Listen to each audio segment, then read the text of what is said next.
What is going on? Welcome to another episode of Opinions from Offside. How are you? All good? All good, Kanye? All good, mate. All good. I mean, rocking out the Intertop today, looking like Lukaku. Man like Stormzy. Is that the famous Zamorano 8+1 because he had a shit It foot is. he wasn't number 9? It is indeed. Beautiful. Look at that. I don't know what's better. Having 8+1 on your shirt or getting your shirt in a pizza box. Either way, that's good with me. Like Winning. Inter Milan are playing 3D chess, mate, with these shirts. Do you know what? I've got a funny one, and I've got to embarrass Paul a little bit. So when we were kids, we were playing, and the Euros were coming up. We were all talking about it was Euro '96, so we're over the park knocking the ball about, whatever, and we're like, England have got a good wearing chance, Lotto. Yeah, that's it. Yeah, wearing Lotto boots. Yeah, slicing it out of the park. And we're like, we know we've got some good players. We've got Shearer, we've got Sheringham, blah blah blah blah blah. And then someone else was like, yeah, but I fancy Holland because they've got blah blah blah blah blah. And everyone was going for it. And Paul, bless him, he wasn't thinking. And he's a bright lad, so I'm making him sound stupid. But Paul, if you're listening to this, forgive me. I know this already. Do you know what he's going to say? I know what he's going to say. Not only did he say, right, what about Chile? Right, what about Chile? Right, and we're all like, you fucking idiot. Like, in the Euros, he was like, no, they got Zamorano, Salas. Starts listing all these players. I'm passionately making his case for why Chile are going to win the European Championships. Like, people used to do that in basketball all the time. Who do you think is going to win this year? Oh, Brazil. In the Euros, mate, grow up. Grow up. Talking of international football, I don't know where this is going out, but did you watch anything of it? We've had the first England friendly against Ireland. At the time we're recording, we play Finland tonight. You didn't see any of that, but you saw the result. We're definitely desperately lacking a centre forward, aren't we? Yeah, I think that's where we've missed Tony, to be fair. I think he would have done well trying it, but I liked the little bits I've seen. I like the fact that Carsley was willing to try new things. But I was working, so I didn't get to see much of it. You see more than me. What did you think? I didn't see all the game either. It was Saturday, wasn't it? So I was still on stage at Calypso. But when I came home in the evening, I was texting you. I just to chill out for like half hour or whatever in the evening. About 1 o'clock in the morning, I had a cup of tea and I was looking for the highlights and I couldn't find highlights. And then you go on YouTube and you get all these shitty versions, like from funny camera angles and that. So I just put it on catch up on the box. I was like, I can't be bothered to watch the whole match. But I thought you were going to say podcasts then. You get all these shitty podcasts. Guilty. So I can't be bothered to watch the whole match because that would have kept me up until about 3, 4 in the morning. So I watched the first half an hour. We played some good stuff in the first half an hour. I liked Trent at right back. He was in that we spoke about in one of the episode hybrid positions, and he was floating to the midfield and sort of being +1 in the midfield, spraying some passes about. I said to you off camera, he put Anthony Gordon through with a beautiful ball, and Gordon was 1-on-1 with the keeper and didn't quite put it away, but our goal resulted from that. I quite like the fact that he had Grealish in the 10, although he played well when he scored, he didn't understand he was a 10. He spent more time on the left, and it was like him and Gordon were both occupying the same places rather than rotating. So that's something that needs looking at. But I thought it was pretty positive. Interesting thing for me, though, was that he brought Bowen off the bench, but to play centre forward. And now, again, at the time of recording, we've just heard this morning that our new signing, Fulkrug, is out with an Achilles injury, and it could be a bad one. So we might even see Jarrod Bowen playing centre forward for West Ham this year. So there's definitely a lack of depth in the centre forward position. Kane, I think his time's done. Watkins has got an injury at the minute, but has not been very sharp. Could we see Bowen up there? Tony, we spoke about before, he's announced his retirement. It leads us nicely. You've gone for the money. Is this a chance for Rashford to come back in then? Well, this is what I was going to say. This is today's topic. It's lost English talent. And the first one we're going to talk about is Rashford. What's your views on that? Is he a lost talent? Has he done himself? Let's talk of him going to Saudi, you know. I mean, how old is he now, Rashford? I think, what is he, 27? 27, yeah. I think. Let me have a look. These, as a striker, especially a striker known for pace, these are your peak years now. These are the ones where you've got maybe another 18 months, 2 years before you lose a step. And you have to either adapt your game or you drop off. And But he dropped off too early. He's 26. I mean, he's been about since 18, isn't he? Like 19, he really broke through. So 26, he'll be 27 at the end of October on Halloween. So he's a young man. He's a young man still. So this is, I mean, I've seen that he's been doing. See, this is what I don't get, right? So he's been doing some extra training. He's put them online to show that he's doing extra training, and I don't get that, right? You've heard the saying, like, show your success, not your work. Like, you know what I mean? Keep your plans to yourself. Stuff like that. Why are you showing that? Just put your head down, focus on your training, stop worrying about what people are thinking social media wise. Just do your actions on the pitch. If he's had an international week off here and he's done extra training, worked on his finishing, work on his position and stuff like that, and he comes back and suddenly in 2 games time, everything just clicks. Like, that's fine. That's brilliant. Then if you want to put them up later on, like, this is what I've been doing. Yeah, but why do it before it's happened? What if it don't work now? Then like, oh, so you're just doing training? Like, show the fruits of your labour. Yeah, not the labour. Yeah, like I just think one of those where I really hope he can pull it together, because when he first came in, he scored them 2 goals against Arsenal, the Europa League game, and I think he got 2 against Liverpool as well in like his first 3 games. He looked like a talent, and then that season, before he signed the new contract, and we spoke about that, he was flying.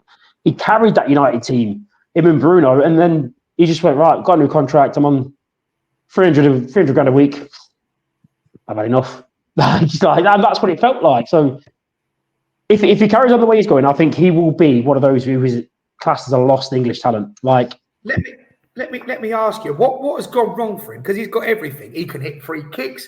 He's got pace to burn. He can finish clinically. He can play down the middle. He was, more successful for that period. To talk about coming in from the left. Like, what has gone wrong for him? Is it too much, too young, too soon?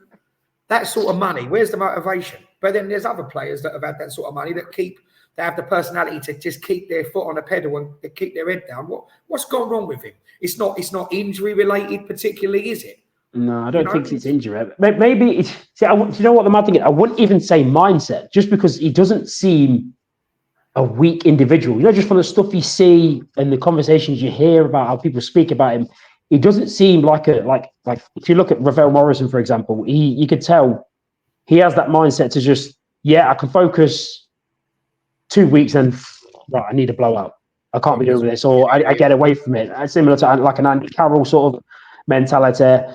But Rashford doesn't seem to have it. You don't really see many. I know there's that one story about him going to Belfast on a weekend, but when you're earning 300 grand a week, a trip to Belfast ain't nothing. Like, that's just I mean, I don't know if he was drinking when he was away or whatnot, but I just think, I genuinely think, my personal opinion with Rashford, he's stale at that club.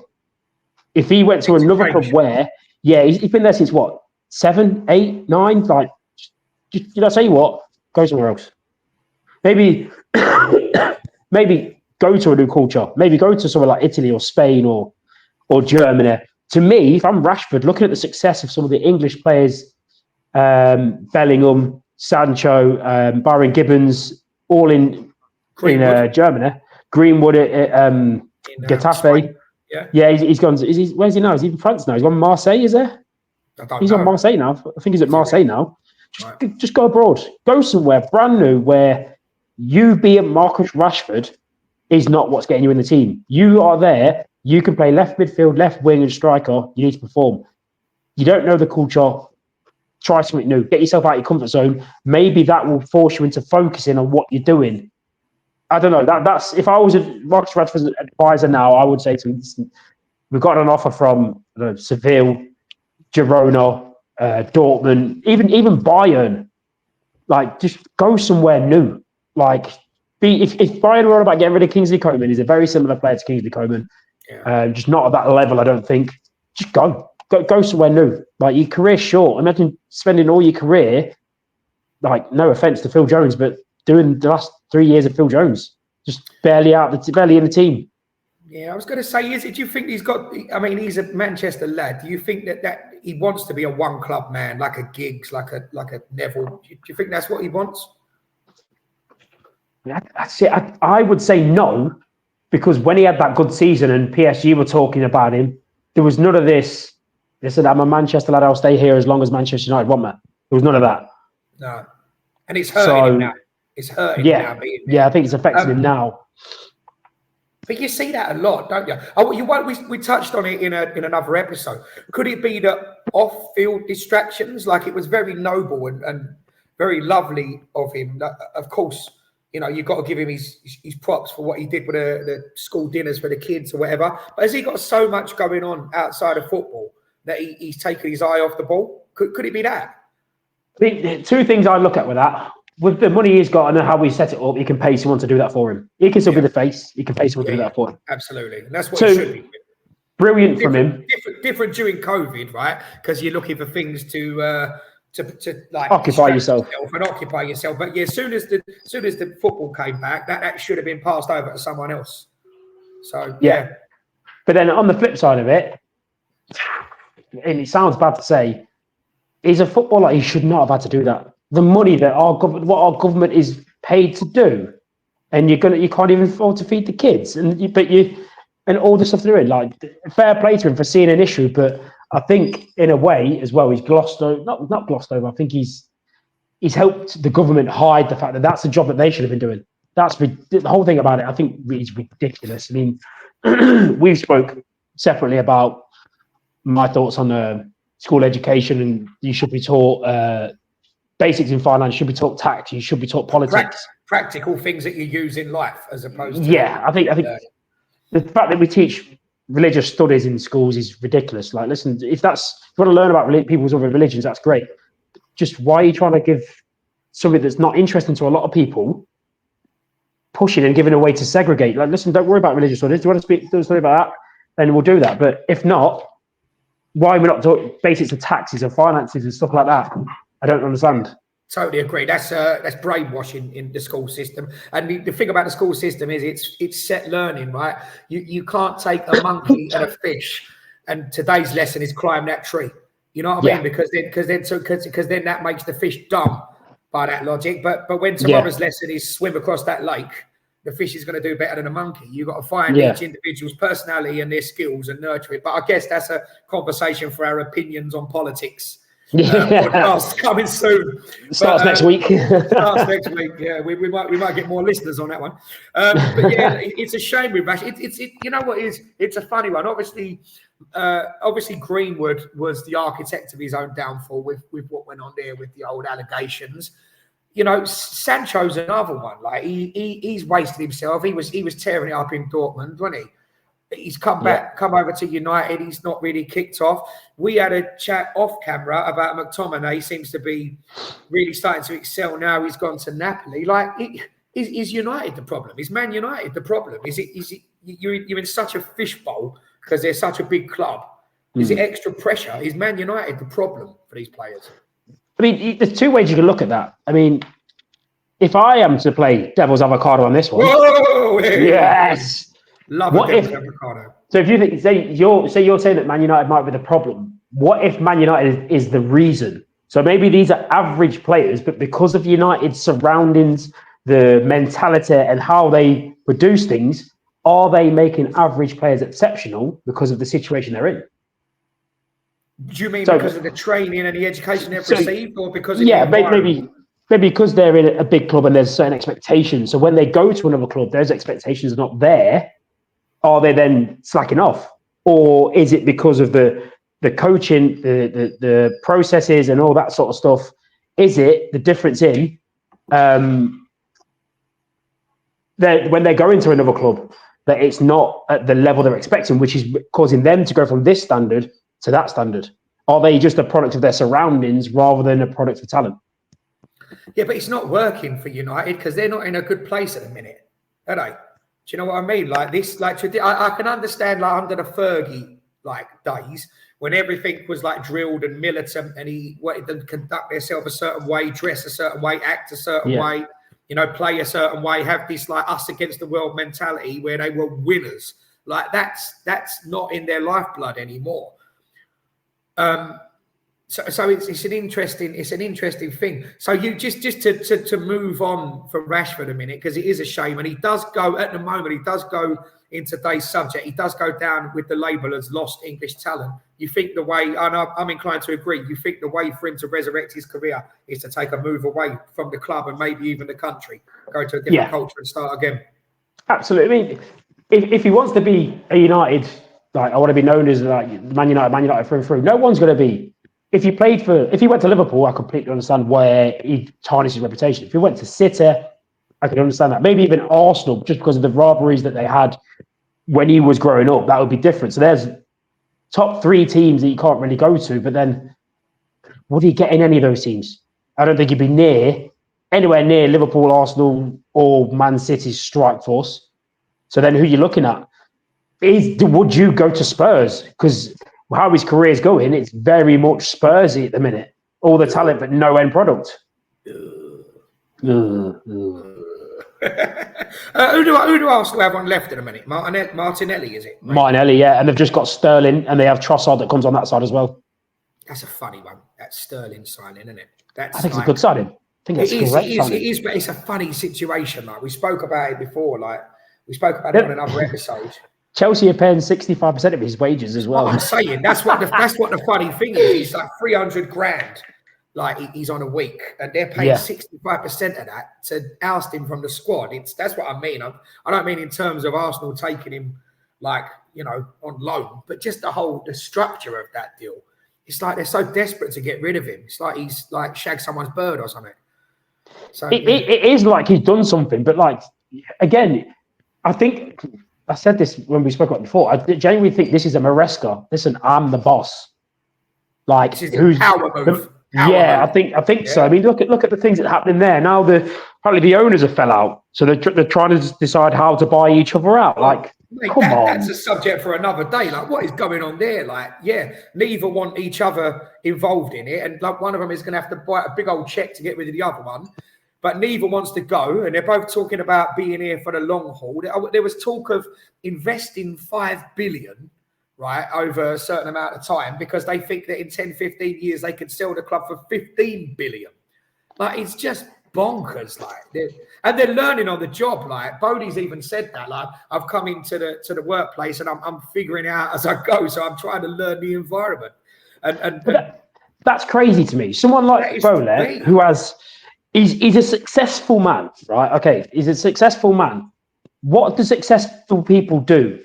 If I don't know it, I bring someone in who does know it. Why have you not gone out there and gone, right, I don't know enough about this part of it, so let me get someone who does know about this, who can advise me on this? I mean, there's so many talented coaches out there, scouts out there. There's so many football-based executives out there. Why have we not gone and got someone who's high end of their game or got great reputation, looking to prove himself? Go, right, I'm going to make the decisions. What I need is you 3 people as head of scouting, head of coaching, head of recruitment, plus the manager to advise me on what we're looking at. So what do we want to do? If the manager said, I want to play fast, counter-attacking football with dominant possession, these are the sort of players I need for it. Right, the scout will speak to his scouts to go and get it right. These are the sort of players we have. What do we want to do? Do you want to look at and make a statement signing? Do you want to go someone for the future? Do you want to go someone for now, who can get better, the better resale value, and work from there? I could do that using Football Manager.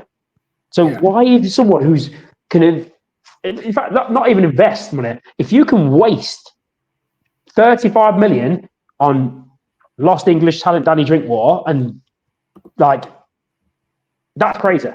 Well, crazy. That transitions and segues nicely onto that. Like, whatever happened to him, like I had rumours he was working on a building site and all sorts of things. So he's working on the building site.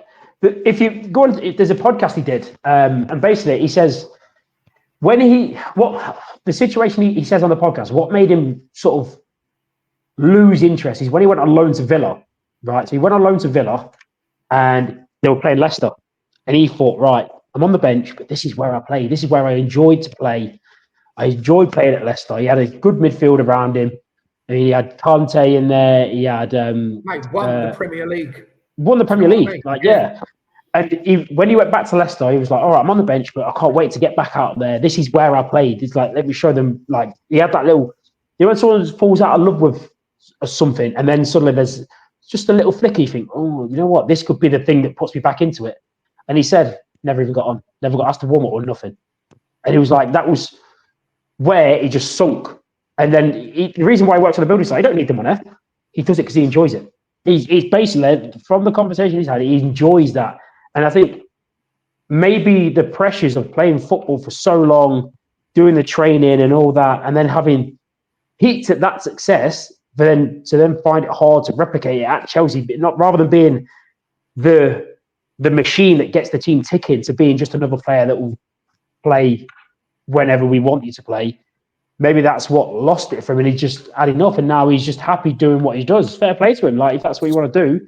That's what I was going to say. Like, I rate that. Like, you've got to, in your life, do what you love. Like, and this is what I try to teach my kids, just getting a bit personal for them. Like, I don't enjoy my job. Like, I'm pretty good at what I do as an entertainer, a singer, right? But I don't enjoy doing my job, singing night after night, no matter how I feel, whether I'm sick, whether I'm in a bad frame of mind, whether I've, got stresses. Like, I don't enjoy doing it, particularly for other people and making other people money, which is why when we get a bar, like, we will put the right people in the right place, because you'll be running the bar, which I know nothing about. Like, there'll be no point doing a bowlie. And you ever been scuba diving, for example? No, but I do want to. So, yeah. Right, but you and I wouldn't buy a scuba diving business, never ever gone underwater, and then like figuring it out while we're down there. We'd get someone like our mate Simon who does that to run that side of. But that's what you're saying about delegating. But like, I can back to drink water. I mean, do you know what? There's an irony there about scuba diving, not knowing what you're doing, and drink water. Drink water, yeah. you would be as well. I thought that's where you were going. You would be drinking water. No, I was just going to say about doing what you enjoy, right? Because I don't particularly enjoy my job, and I try to impress upon my kids. If you've got to do this until you're, nearly 70, like, do it with like a spring in your step as much as you can. And so the fact that Drinkwater fell out of love with the game, he's gone from being a big fish in a small pond to being a normal size fish at a big club. Fish and scuba diving and drink water. This has all got a fish climbing trees. That's it. Yeah, you're right. It's definitely something fishy about this episode. I quite rate the fact that he gave up on. He went and done what makes him happy. If you don't need the money and you can go and do it. And that brings us nicely onto another lost English talent. Someone else who gave up at 27 and did the same thing. And I'm talking about David Bentley, who was supposed to be the next Beckham. That's another one, isn't it? Well, to be fair, he's one of those, when you hear the stories about him, he never really liked playing football. He was just something he was good at. So, and I rate that a lot. I mean, could you imagine if he loved the game? Like, where he could have gone. You know what I mean? Like, it's just amazing. Depends though, doesn't it? Sometimes you can get in your own way. Like, it depends on your personality. Sometimes you can really love something and have a real thirst to go after it and, improve. And sometimes when you love it and you're good at it, you don't feel like you have to try. I mean, another two players famously for my team that didn't like football, didn't support a team growing up, didn't really care about it, were just good at it, was Andy Carroll and Dean Ashton. Like, I've seen interviews with both of them, like, they're not bothered about the game. So, I mean, sometimes it's for the better, because you're able to play it without the emotional attachment, than someone who's really, really passionate about it. I suppose it's down to each person's personality. Like, whenever I've played, like, if I have good control over my emotions in regards to like that sort of thing, but you care. But I care. Like, there's certain times, like, I will do certain things and play a certain way because I care. Like, this is my team I'm playing for, or my friend is out of position. Let me go and cover that person.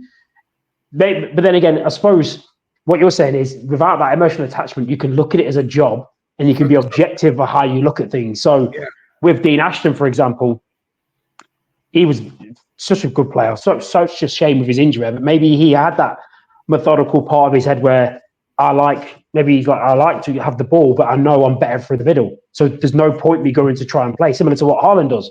There's no point Haaland going to try and play, dropping into the 10 role, because that's not your game. So I'm going to stand up front and just wait here, do my movement, wait for the ball to come and just tap in the net.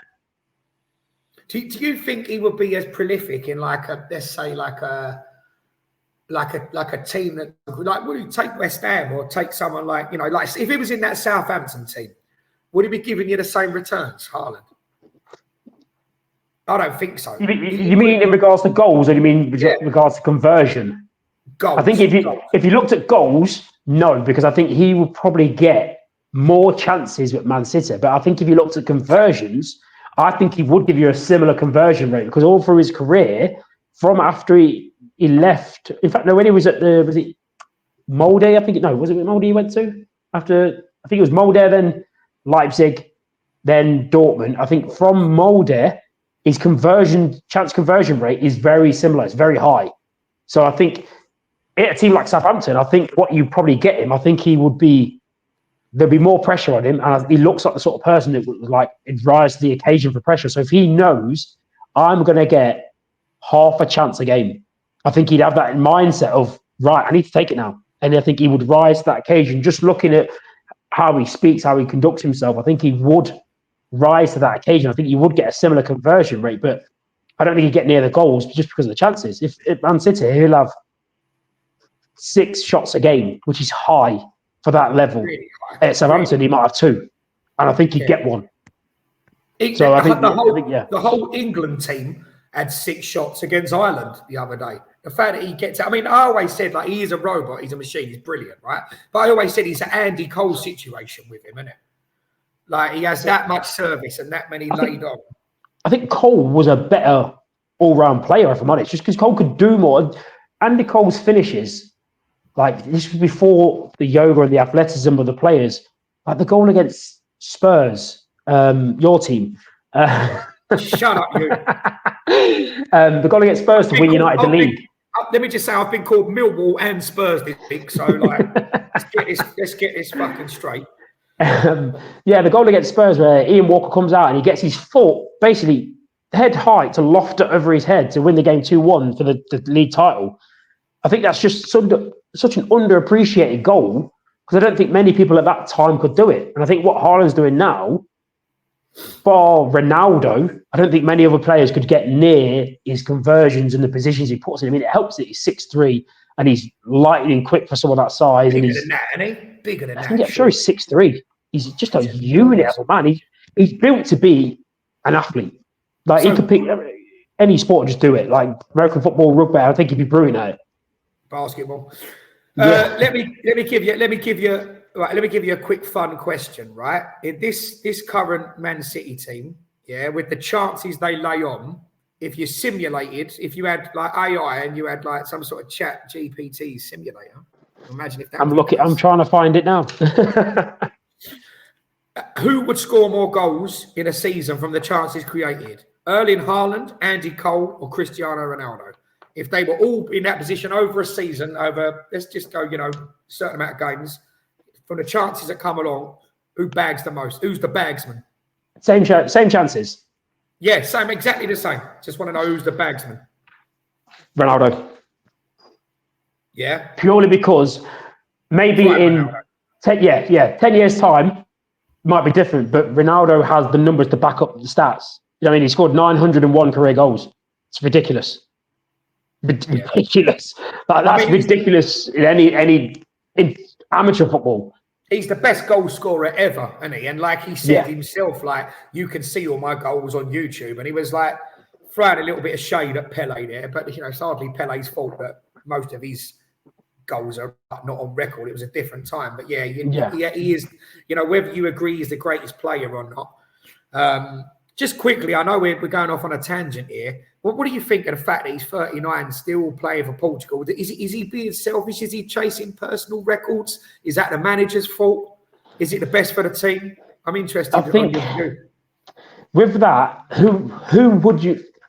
Which one of those players, managers, or coaches is going to say no to Ronaldo? Yeah, that's the problem. That's the problem. No player should be bigger than the club, and no player should be bigger than the country, the national team. That's ridiculous. So if you're Ronaldo, if your country says we want you to play, he's not going to say no. No, of course not. But he's taking every free kick. You look at his stats now. He scored 1 in about 60. of the last 3 kicks he's taken. That's ridiculous. Corner, he's going to want to take goal kicks soon, isn't he? He's going to, if he could reach the goal, I think he'd try it. Like if he could score from a throw in, I'm pretty sure he'd work on long throws. Like he'd be but see, that's not a team player. No, but Ronaldo's never been a team player. Ronaldo is what he brings to the team is the goals. But that's his team player part of it. But maybe he shouldn't be starting. Like maybe he's one of those because we've seen in the Euros when they won it, he's positive around the team. He's a good influence on players. He tactically, he seems to know it because there's the story about João Moutinho didn't want to take a penalty. And the coaches spoke to him and he was like, no, I don't want to take one. But then Ronaldo spoke to him, listen, you take one, you take a penalty. Well, if you miss, you miss. It's fine. Just take it. And when someone of that stature is speaking to you and he's listening, right, okay, yeah, and he took his penalty, he scored. Like, listen, if you miss, you miss. It's fine. Don't worry about it. That's it. Maybe this comes down to what we said earlier on. We touched on it, and it links nicely. And it's mentality. Maybe having that like relentlessly ambitious mindset to just want to score goals, break records, keep improving. That's got him where he is. And maybe it's one of them things again. Like that's the opposite of someone like Rashford. Maybe has fell out of love with it, or Bentley, or Drinkwater. Maybe it's the fact he's still 39 and playing at that level. He's just mindset. So I'm going to throw a couple more names at you now for lost English talent. I'd like your opinion. I've got big Michael Dubry. What did you think of him? Hold on. You say a couple more. The dog's crying because of his toy. Right, you go and look after Bobby doggy Bobby Firmino. So we've gone through Danny Drinkwater. Do you agree or disagree? Let us know in the comments below. Do you think that these are lost English talents? Let us know in the comments. Let us know if you agree with me, if you disagree with me, if you agree with Kanye or you disagree. Kanye had some lovely comments for some people he spoke about in the week, saying that they love the podcast and that they don't always agree with what we're saying, but they like the way that we lay out the facts and lay out the evidence, and we allow you to make decisions for yourself. So look, it's great that you feel that way, but let us know, interact with us. We're trying to build this channel, as you know. So let us know below fours and against and twos and fours, because we really enjoy it. So we've gone through a few so far. We've gone through Rashford, we've gone through Sancho, we've gone through Drinkwater, we've gone through Bentley. Now we're going to talk about the likes of Dubry, and we'll talk. He's about saying that because I look like Dubry. A little bit, yeah. It's the head, it's the bald head, it's the Maltese. Although to be fair, I get Fabian Delph from some of my Scottish friends. Shall I give you the list, right? And you can tell me you want to talk. I've got a little list here. So I've got Fabian Delph, Michael Dubry, Seth Johnson, Michael Ricketts, Michael Bridges, Franny Jeffers, and we've already done Bentley. So let me know which of those you want to. Let me know which of those men you want to touch on. Excuse me, how dare you? So the most obvious one, I'd probably say you're looking at Seth Johnson. Like when he was at he was next Gerrard. Yeah, he was at Derby, weren't he? And then Leeds bought him. Yeah. They gave him a 40 grand a week contract, and he just I'm done. And he just sat out. Absolutely no judgment. Fair play to you. Like someone gave me a 40 grand contract, and all I have to do is turn up for training. And you're not going to play me. Do you want you to leave? No. You want you to go there? No. Either play me here or don't. That's like Scott Carson at the minute, isn't it? Like I want his job. Like there's no chance he's going to play. He's just part of the homegrown quota, like the English quota for registration. 30 grand a week, getting registered in the squad, so gets a medal. Like doesn't even have to take his shirt off, does he? He's sitting on a bench. He gets to watch every game from the dugout. Yeah, you know what I mean? Fair play to him. He's done his time. What a job. Yeah. What a job. I would be all over that. So, yeah, fair play to him. I can understand that. With Seth Johnson was bit back and further in the day, wasn't it? It was when Leeds had all that money with Ridsdale and they were buying players. He had I think it was David O'Leary as manager. They had Kuehl, Bowyer, those sort of players. And Seth Johnson was brought in to join in. Sorry, Michael Fay's trying to bring me. Is he really? As we have joined up writing on here, as we join everything up and it all syncs up beautifully, actually my unpopular opinion at the end of this episode is going to be based around something to do with that team. So we'll have that a little bit. Dubry went there as well, didn't he? Dubry went there. Dubry did go there. Dubry did go there. Yeah. Yeah, Dubry went there. So I don't know. Like he was supposed to go to Chelsea, wasn't he? At one point, it was Seth Johnson. No, Dubry played at Chelsea, didn't he? Yeah. He came through at Chelsea. He was supposed to be So let me get this right here. Dubry was supposed to be the next. He was supposed to be Desai's replacement at Chelsea, wasn't he? And there was talk of Johnson going to Chelsea when they had like all the money at first. And was just buying everyone. You know what I mean?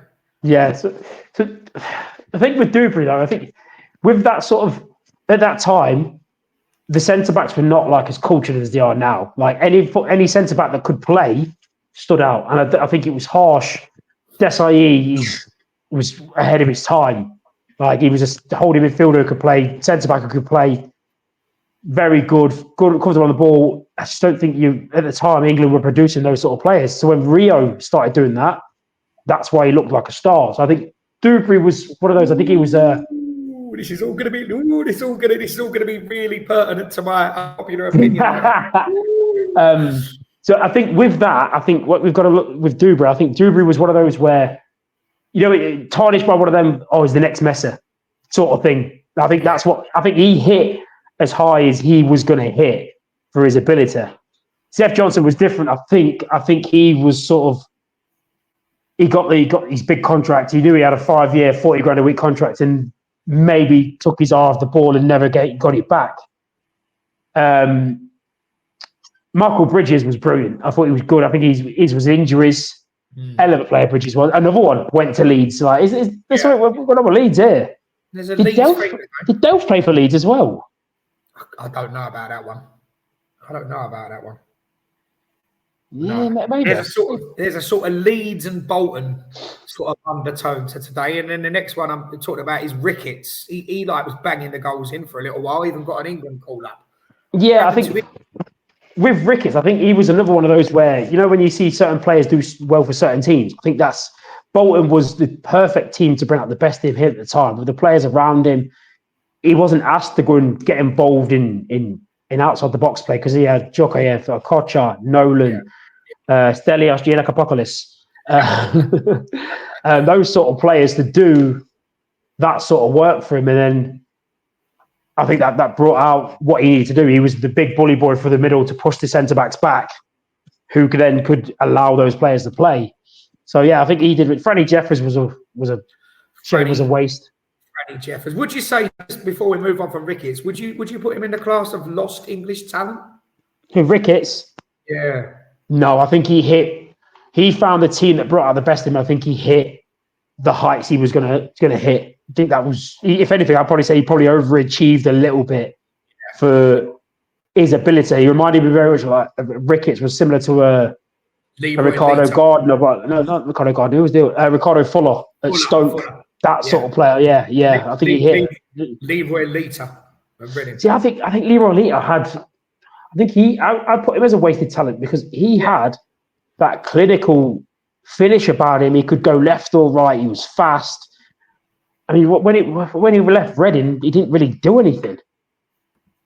Yeah, it's interesting. So it's interesting. Let us know in the comments below who you think is a wasted English talent. Is there anyone we haven't mentioned? Let us know below, or any other topics you want. Remember, if you're watching on YouTube, do like and subscribe because we're trying to build the channel. If you're listening on any podcast platforms, like Spotify, Amazon, Alexa, so on. Also, give us a little like on there because it helps us send traffic our way for people that are interested in podcasts, particularly football podcasts. Before we go, I've got an unpopular opinion for you, and it's all going to tie in nicely, right? Now, I'm not necessarily saying this is my opinion, but I am giving you an unpopular opinion. Ready? Go for it. Jonathan Woodgate was a better defender than Rio Ferdinand. Yeah. Yeah? I'd agree with that. Right. In my opinion, not even controversial, purely because how I would look at it is Ferdinand was brilliant in a partnership. Ferdinand was better on the ball. Better footballer.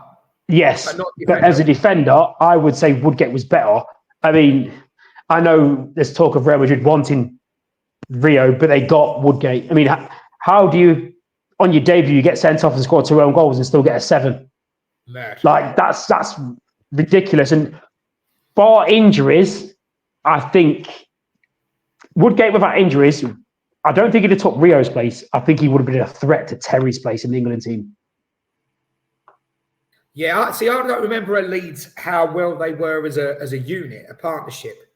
I mean, they got to the Champions League semi-final or something, didn't they? Yeah, I mean, who was it? I can't remember who he played centre-back with. Who? I can't remember who it was. Who he played centre-back with. Did he not play with Rio under that O'Leary team? Was it not? I thought he was Rio's replacement. Maybe. Let me have a look at that team. Right, go on. Carry on with your opinions on Wood. So you agree with that? You agree? Yeah, I would agree with that. If you think that he wasn't blighted by injury, how good could he have been? I mean, it's not easy. It's not easy for an English player to sign for Real Madrid, is it? No, especially not then. Then.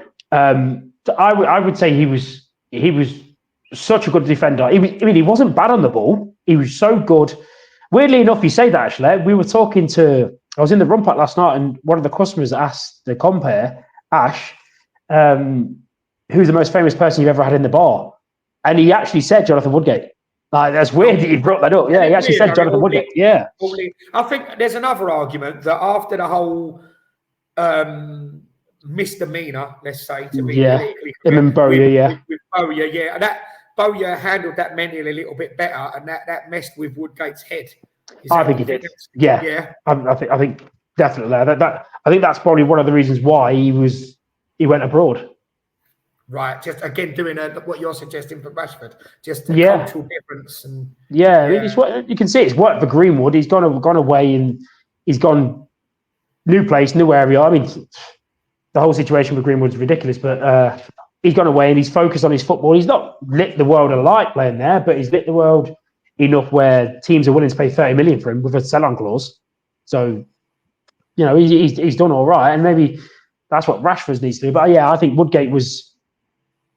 All being all had the same careers in regards to like off the field issues. I think Woodgate would have been pushing Terry for his place in the team. But as an individual defender, I would have said that, I think Woodgate was a better individual defender than Ferdinand, but I think Ferdinand was a better footballer. Right, yeah. So then what was Woodgate missing? What, do you think that it was just how good Rio was on the ball, how he would bring the ball out from the back? Do you think that if Woodgate would have had that, do you think he would have been even better? I think the issue with that is I think if Woodgate had that, I don't think he'd be a good defender. I think Rio's main skill in regards to bringing the ball out from the back, I think he learned quickly when and where not to do it. From when he went to Leeds, very rarely would you see clips of Rio getting caught on the ball. But you still see him dropping a shoulder. And I think Rio learned quickly that difference, where I think what made Woodgate the better defender is Woodgate had that mindset, like similar to what I have. A drop of the shoulder to take 5 yards into the middle, risk v reward. Do you need that, or can I pass it to someone better to do that? Because if I lose it, the risk is basically through on goal. Yeah. So listen to this. I've just pulled up the Leeds squad, 2000-2001, right? Yeah. They were there together, and so was Dubry. Yeah. Listen to this. Listen to this squad, right? And then maybe give me your best 11 out of this. The options in goal were Danny Milosevic, Nigel Martin all day, and Paul Robinson. In that period, do you know what I'm saying? I'd lean towards Martin, but two good goalkeepers there. Right, let me give you the centre backs to choose from now. Right, I'll give you the less sexy ones. You had Molinar, Robert Molinar, and you had he was ginger, wasn't it? Yeah, Kevin Ahern Evans. I don't remember him. Welsh, don't remember him. Right, these pick me your two out of these. We've spoken about them all. Oh yeah, Danny Hay as well. I don't remember him. Right, you had Rio Ferdinand, Jonathan Woodgate, Michael Dubry, and Lucas Radebe. Oh, the ledge. Lucas Rads. How old would Radebe have been then, though? I bet he's towards the end of his... I've got it 32. So I have for a centre-back. Whoa. That's a bit sexy, isn't it? Maybe I'm thinking of like how they went on, but you've got to go Woodgate and Rio, ain't you? Probably so. It's not bad cut the bag up. You got Big Ian Hart, who I liked. You didn't like him. I liked him at left back. You also had Dominic Matteo. Didn't he play for Liverpool as well? Yeah, Donovan Taylor. Yeah, he was ex-Liverpool. Yeah. Yeah, Gareth Evans, Gary Kelly, right back, or Danny Mills, big baldy Danny Mills. Big baldy Mills, isn't it? Yeah. Right, listen to this in midfielder. So I mean, that's a strong defence and a strong keeper, out there, isn't it? Right. Yeah. So for your CDMs, you've read Oliver Decourt. Yeah. He was good for a little bit. He was, wasn't he? Played for Inter Milan. Right, here it is. David Batty. Batty was a player, yeah. You forget about him being there. I always think of him as a Blackburn player. Blackburn and Newcastle, yeah. Newcastle, yeah. Lee Bowyer, when Alan Smith randomly stopped being a striker and went back into midfield. Never understood that, yeah. Eric Bakker. Yeah, no, Eric Bakker, yeah. Right, now left mid, right. Stephen McFowle, Harry Kewell, Jason Wilcox, Darren Huckabee, and then forwards, you had Robbie Keane, Michael Bridges, and Mark Viduka. Oh, you've got to get Keane and Viduka, don't you? How did that team not win anything? Like, what a team that is. Like, I mean, I'd have looked at replacing the left back, but yeah. But like, you could go with Bowyer loved the tackle, Batty loved the tackle, Decourt loved the tackle. So you could have any of those three in the middle, Kewell on the left, Robbie Keane up front dropping in the 9 spot. I mean, the only weakness, Huckabee in a 10. Did half dribble, didn't he? Yeah, see, I'd have gone with Huckabee on the right, maybe, and then have Viduka up top. Like, just what a team that could have been. Yeah, but you're listing a modern day formation. It would have been 2 up top then. Yeah, well, Keane would have sort of been dropping into the hole and 4-4-1-1. Yeah. Well, Leeds fans, let us know in the comments below what you think of what we're saying and who would have been your lineup out of that and what went wrong. All that money they spent. Was it Ridsdale? Wasn't it? Ridsdale, yeah. Ridsdale spent all that money and then dropped into obscurity. I never thought, and the proof is in the pudding, he didn't go on to do anything. I didn't think O'Leary was a very good manager. I thought that Leeds team was based on the foundation of George Graham. Yeah, what I look at that there is, to me, David O'Leary was given a similar setup to what Fergie had in the class of 92. The difference is that's the different managers. That's where Fergie was elite and took what he had and made it to all new heights and built around it. While O'Leary, I mean, I wouldn't even say he was an average manager. I'd say he was a below average manager, not being harsh, but based on what he's done. He had that talent, and like, I wouldn't even say squander, because you don't get to a Champions League semi-final and squander stuff, but the potential, like, you had a future England #1, you had Harry Kewell before any injuries, like, he was just a monster. Dyer, Ferdinand, you got 2 potential England #1s there between Martin and Robinson. Martin was just unlucky that he came about with David Seaman. I thought Martin was just unlucky with that. Then you had Woodgate, Rio. If those two would have stayed together, they would have been immense. That's a rock back 3. Replace your left back, and not that I don't like Ian Hart. I just think as a footballer, I don't think he was at the level you'd expect. He just had exceptional set pieces. Yeah, he was. Gary Kelly was solid. Yeah, I liked him. Yeah, I liked Kelly as well. Yeah, so I would, if that's my team and I'm the manager there, I'm looking at a new right midfielder just because I think Huckabee would be better going towards a striker, or maybe as a replacement for Kewell on the left to cut in. Your midfield 3, you can pick, or even 4 if you had Eric Bakker in there. You could rotate those quite easily. I would say the weakness in those teams would be you'd want another right back, a first choice left back, and a right midfielder. That's where I would look at your main improvements, and that's a team. That's a team you'd think should be winning things. How does that team do today?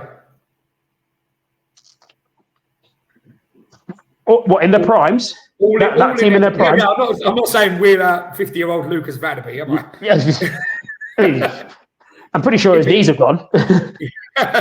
He'd be older than that now, wouldn't he? Yeah, He's definitely. 32 in 2000. Do you know what I mean? Yes, pushing 60. Yeah. Damn. That team in their peak in the Premier League now? Yeah. Win the championship, wouldn't they? Yeah, so I'd say. Definitely top flight. I think. Okay, let me ask you this then. if that team plays Brentford tomorrow, that team against Brentford, they win that. See, it's difficult because it's a different game now. Yeah, the athleticism and movement, like someone like Bowie was known as a box to box. He can't be a box to box now. no. You know what I mean? Like he couldn't keep up with like some of the midfielders that play box to box now. You know what I mean? The ground that Salcedo covers, for example, at Chelsea, is ridiculous. The ground that Soboslai covers for Liverpool in a 10 is mad. But so is it a case of like the game moves on, like your top 5 UFC fighter in the light heavyweights now would smash like Tito Ortiz when he was champion? Is it like is it like your man who just won the Olympics 100 meters? I forget his name, the American. Like if he races Cole Lewis now from the 80s, it's like it's not even a competition. Is it just the fact that things evolve? And yeah, I think that's basically what it is. But I think then on the flip side of it, imagine if you had that team with a now manager like a Klopp or a Mourinho or a Guardiola, not David O'Leary, then, no. Might just give him a miss just this one time. But like you can see the difference. If that's your argument, though, that like times the era is a factor, like that's a very interesting question for our next episode. Because we'll bring that up on the next one, yeah. Yeah, let's do that. Do you know what? Let's leave it there for now. Remember to like and subscribe and interact in the comments. Thanks all for watching, whether you watch one episode, all of them. We appreciate it. Anything else to add before we go, Kanye? No, I'm happy with that. I mean, I didn't realise I'd come dressed like Lukaku, Olivier Decor at the same time, but I'll take it. And we're matching as well. Look, I'm on the subs bench, but we both got the same colours on. Shout out Marco. I know he'll like that top, won't he? Yeah, Marco will love that. Already. Still got to get you on, Marco. Still got to get you on, pal. I want to talk Italian football with you. That's what I want to do. Yeah. Folks, thanks for joining us. We're done for now. Until next time on Opinions from Offside. We'll see you soon. Keep bowling. Keep bowling, baby.